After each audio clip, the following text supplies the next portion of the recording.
Greetings, friends, and welcome to my guide on warrior DPS techniques for turn 12. This guide is aimed towards people already familiar with the encounter and they're looking to push their DPS limits even further. This guide also aims for an HP threshold of 10,400 life. The tips suggested in this video are by no means the best or only way to do this encounter. The techniques are simply the ones I use most and have become comfortable with, resulting in high damage output. So, let's get started. First things first, the opener. The opener I use can be found on the annotation or in the description below. The only difference is that I use Vengeance after the Skull Sunder, then enter Beast to mitigate the first revelation within the Berserk window. After my Unchained wears off, I turn off Defiance immediately and activate Awareness plus Foresight. After the white fire goes off, me and Chet do a tank swap here.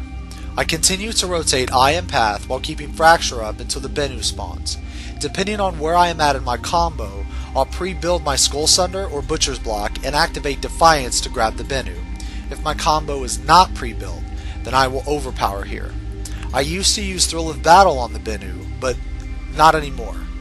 It dies so fast that I don't need any cooldowns. I can say that using Enter Beast at the very minimum here is always good and never a waste. Now, majority of the time, we skip the second revelation in phase 1. When we do, Chet will just keep it after the Bennu dies and take the first revelation in the second phase. If we don't push the phase, he will take the second revelation in phase 1 and I will take the boss after.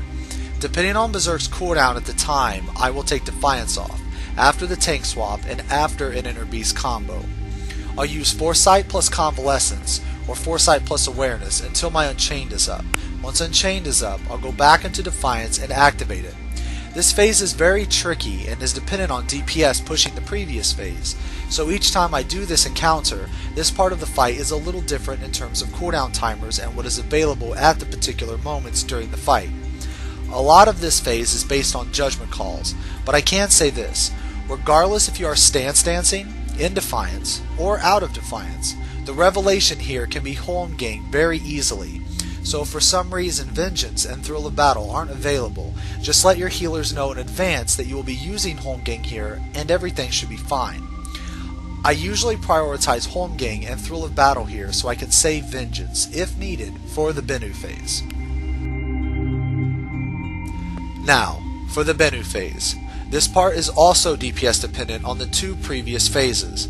Sometimes we get 3, and sometimes we get 4. But regardless, I still do pretty much the same thing. I usually only overpower and still Cyclone 1 to 3 times throughout the entire phase.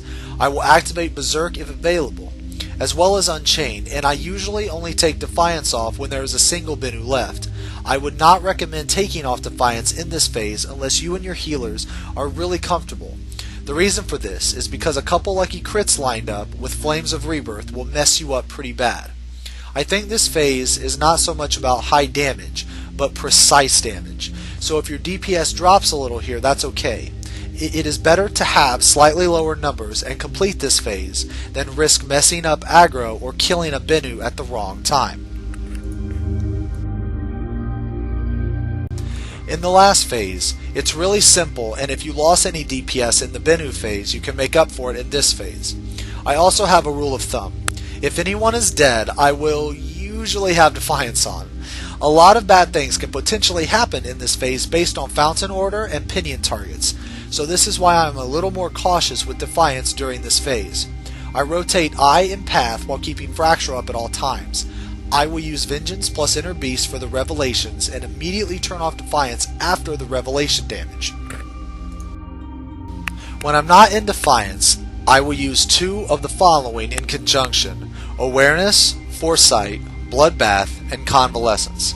I use these based on availability, and I will say Vengeance, Holmgang, and Thrill of Battle for revelations.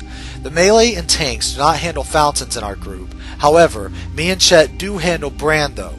We tank swap during the Flames cast, so we basically trade the boss and the Brand at the same time. Keeping the boss stationary is key to pushing DPS here.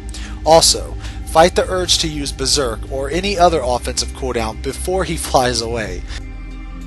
Well, friends, that's all I've got. I hope this guide was helpful and will lead to some high DPS numbers. Peace, guys.